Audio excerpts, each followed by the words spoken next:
Shalom. Selamat pagi jemaat Tuhan.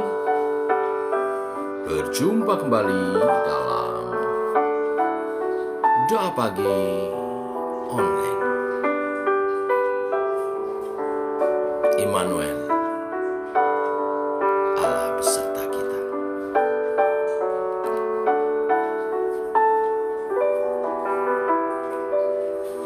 Bapakku datang dan berserah, ku nyatakan Kau yang berkuasa dalam gelap.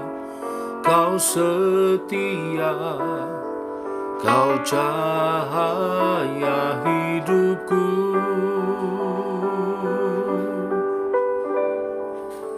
Kau kuatkan aku bertahan, Kau harapan dalam kesesakan. Kau buktikan kesetiaan-Mu Tuhan, Engkau Allah Immanuel.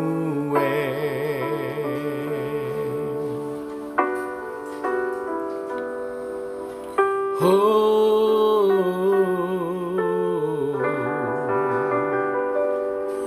Bapakku datang untuk menyembah, ku nyatakan Kau yang bertata dalam lemah. Kau sempurna, Kau cahaya bagiku. Oh, Kau kuatkan aku bertahan, Kau harapan dalam kesesakan. Kau buktikan kesetiaan-Mu Tuhan, Engkau Allah Immanuel. Kau kuatkan aku bertahan, Kau harapan dalam kesesakan. Kau buktikan kesetiaan-Mu Tuhan, Engkau Allah Immanuel.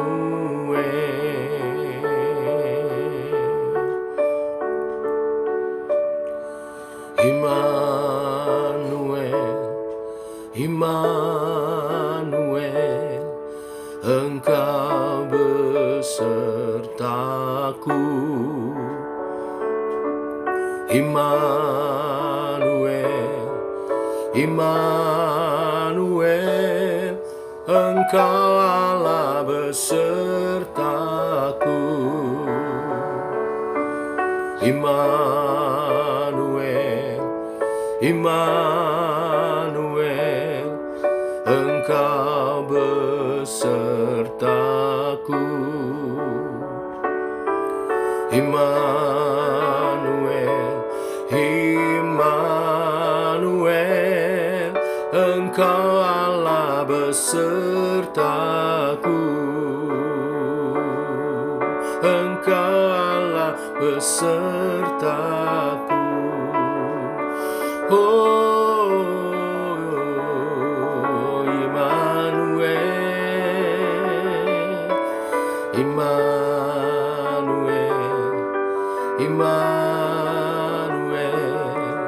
Engkau Allah besertaku.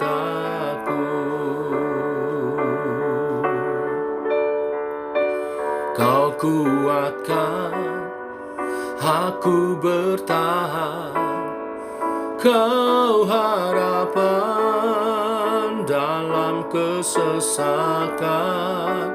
Kau buktikan kesetiaan-Mu Tuhan, Engkau Allah Immanuel. Kau kuatkan aku bertahan. Kau harapan dalam kesesakan, kau buktikan kesetiaan-Mu Tuhan. Engkau Allah Immanuel. Ku berserah sepenuhnya Tuhan, Engkau Immanuel.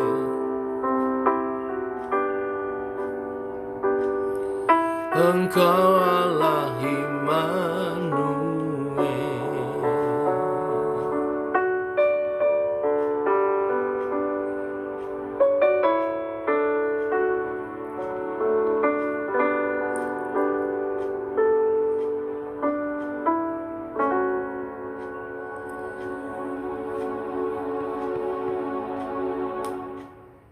Tiba waktunya untuk kami merenungkan firman. Firman-Mu adalah suluh dan terang bagi jalan kami. Berfirman Tuhan, kami siap mendengarnya. Dalam nama Tuhan Yesus Kristus. Amin. Bapak Ibu, kita lanjutkan renungan firman Tuhan hari ini. Kita selesaikan hari ini kitab Esra pasal 5 dan 6. Demikian firman Tuhan. Tetapi Nabi Hagai dan Zakaria bin Ido, kedua nabi itu bernubuat terhadap orang-orang Yahudi yang tinggal di Yehuda dan di Yerusalem dalam nama Allah Israel yang menyertai mereka. Pada waktu itu mulailah Zerubabel bin Shealtiel dan Yesua bin Yosadak membangun rumah Allah yang ada di Yerusalem. Mereka didampingi dan dibantu oleh nabi-nabi Allah. Tetapi pada waktu itu juga datanglah kepada mereka Tatnai, bupati daerah sebelah barat Sungai Efrat, bersama-sama dengan Syetar, Bosnai, dan rekan-rekan mereka. Dan beginilah katanya kepada mereka, siapakah yang memberi perintah kepadamu untuk membangun rumah ini dan menyelesaikan tembok ini? Lalu katanya pula kepada mereka, siapakah nama-nama orang yang mendirikan bangunan ini? Tetapi mata Allah mengamat-amati para tua-tua orang Yahudi, sehingga mereka tidak dipaksa berhenti oleh orang-orang itu, sampai ada berita diterima oleh Darius, dan kemudian dikirim kembali surat jawaban mengenai hal itu. Inilah salinan surat yang dikirim Tatnai, bupati daerah sebelah barat Sungai Efrat, bersama-sama dengan Syetar Bosnai dan rekan-rekannya, para punggawa daerah sebelah barat Sungai Efrat, kepada Raja Darius. Mereka mengirim laporan tertulis kepadanya yang bunyinya sebagai berikut. Ke hadapan Raja Darius, salam sejahtera. Kiranya Raja maklum bahwa kami datang ke daerah Yehuda, ke rumah Allah yang maha besar. Rumah itu sedang dibangun dengan batu yang besar-besar, sedang dindingnya dilapis dengan kayu, dan pekerjaan itu dikerjakan dengan seksama dan berjalan lancar di tangan mereka.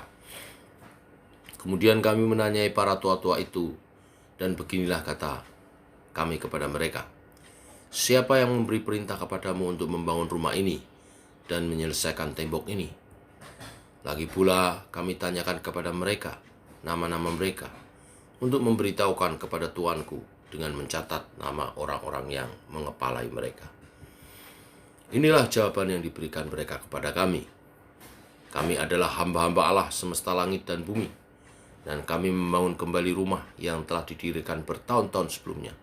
Didirikan dan diselesaikan oleh seorang Raja Israel yang agung.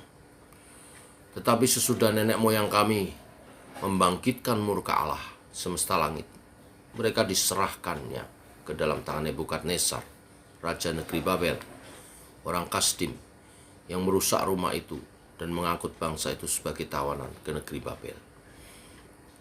Akan tetapi pada tahun pertama zaman Kores, Raja negeri Babel, dikeluarkannyalah perintah oleh Raja Kores untuk membangun rumah Allah ini. Juga perlengkapan emas dan perak dari rumah Allah yang telah diambil oleh Nebukadnezar dari bait suci yang di Yerusalem dan dibawa ke dalam bait suci yang di Babel.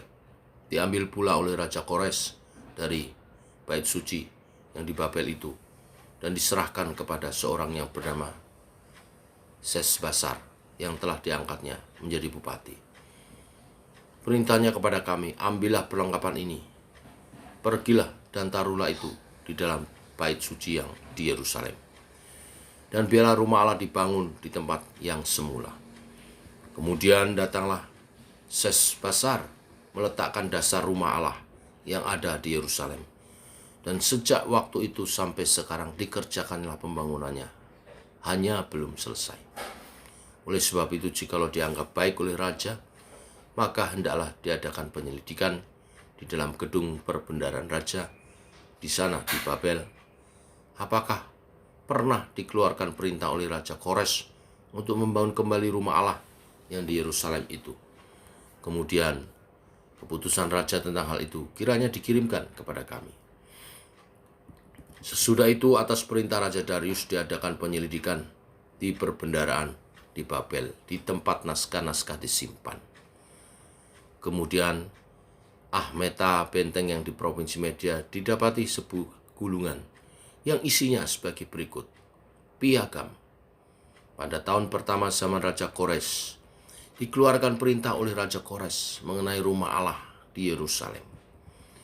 Rumah itu haruslah dibangun kembali sebagai tempat yang mempersembahkan korban sembelihan dan korban api-apian. Haruslah tingginya 60 hasta dan lebarnya 60 hasta. Dan haruslah dipasang 3 lapis batu besar-besar dan 1 lapis kayu. Biayanya harus dibayar dari perbendaharaan kerajaan. Dan juga perlengkapan emas dan perak rumah Allah yang diambil oleh Nebukadnezar dari bait suci yang di Yerusalem dan dibawa ke Babel itu haruslah dikembalikan, supaya kembali pula ke dalam bait suci yang di Yerusalem, ditempatkannya yang semula. Dan engkau haruslah menaruhnya di dalam rumah Allah.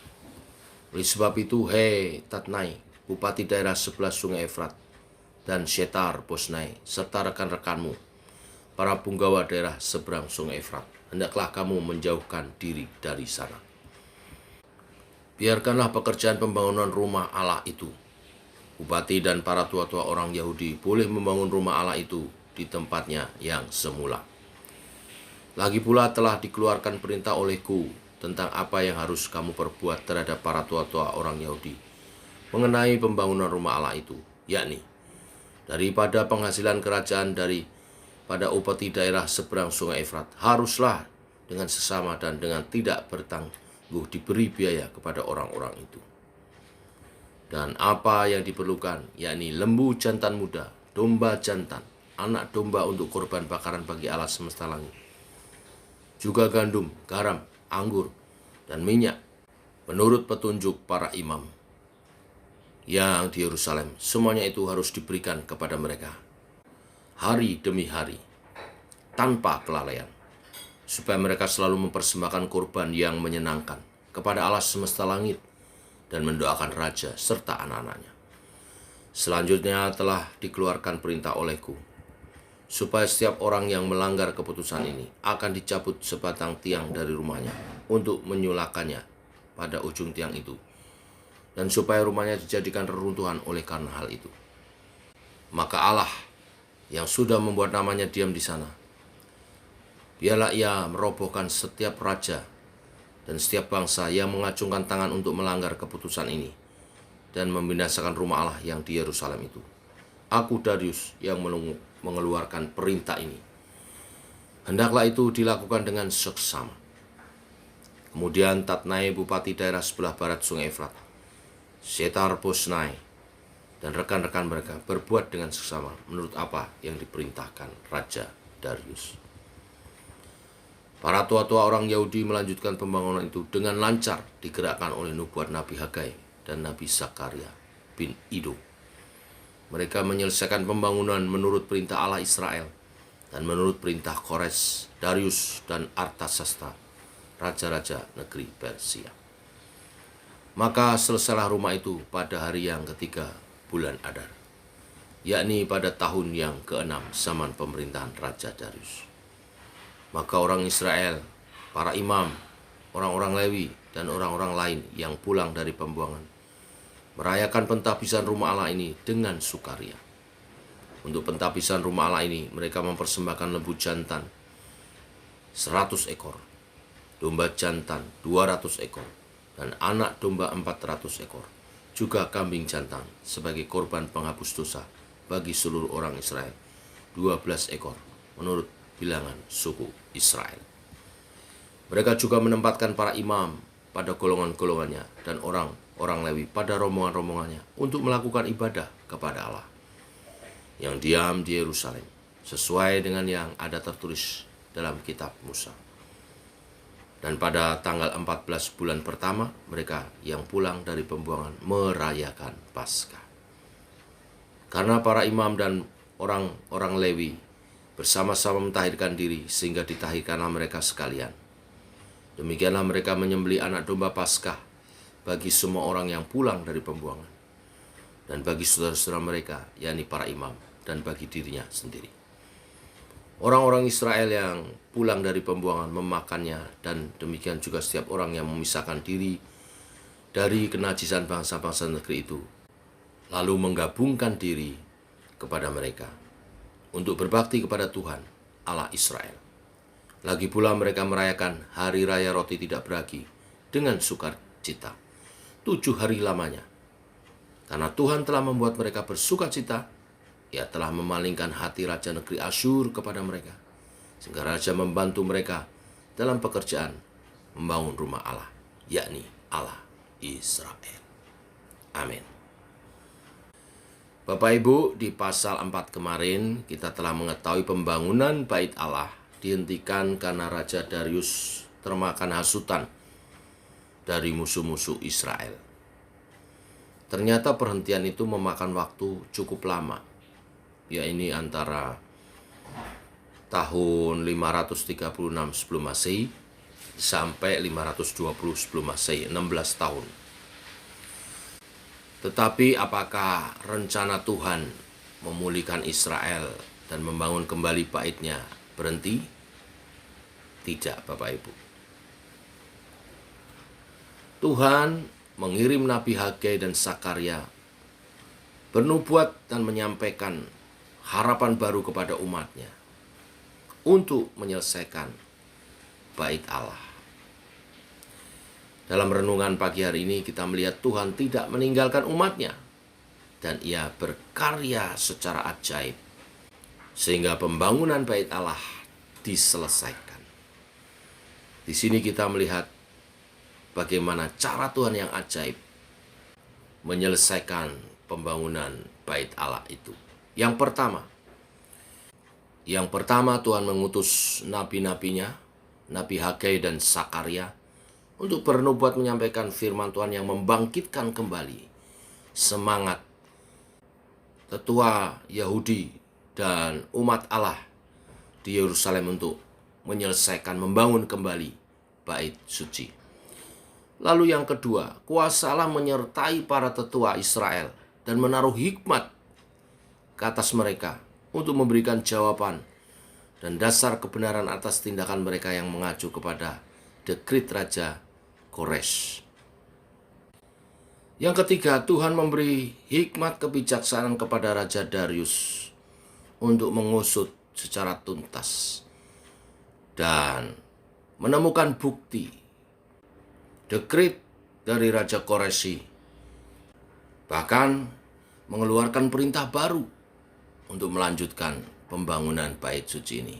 Dan yang luar biasa, bersama dengan perintah baru ini, Bupati Tatnai dan orang-orangnya yang menentang pembangunan bait suci ini justru diperintahkan untuk membantu dan mensuplai persembahan upeti mereka yang seharusnya untuk raja dipakai untuk pembangunan bait suci. Setelah kita melihat di sini karya Tuhan yang luar biasa, keberhasilan pembangunan bait Allah merupakan karya ajaib Tuhan semata. Renungan kita pagi hari ini mengajarkan bahwa rencana Allah pasti akan tergenapi. Dan Tuhan berkuasa dengan caranya yang ajaib untuk rencananya itu dapat tergenapi. Jadi pastikan hidup kita ada dalam rancangannya dan rencananya. Apapun pergumulan kita saat ini, pasti Tuhan akan menyertai dan buka jalan. Dan bila hidup kita ada dalam rencananya, maka pasti akan tergenapi. Tuhan memberkati kita semua. Mari kita berdoa. Bapa dalam surga, dalam nama Tuhan Yesus, kami bersyukur oleh kasih dan rahmat-Mu. Pagi hari ini firman-Mu meneguhkan kepada kami bahwa apa yang telah Engkau rencanakan pasti tergenapi.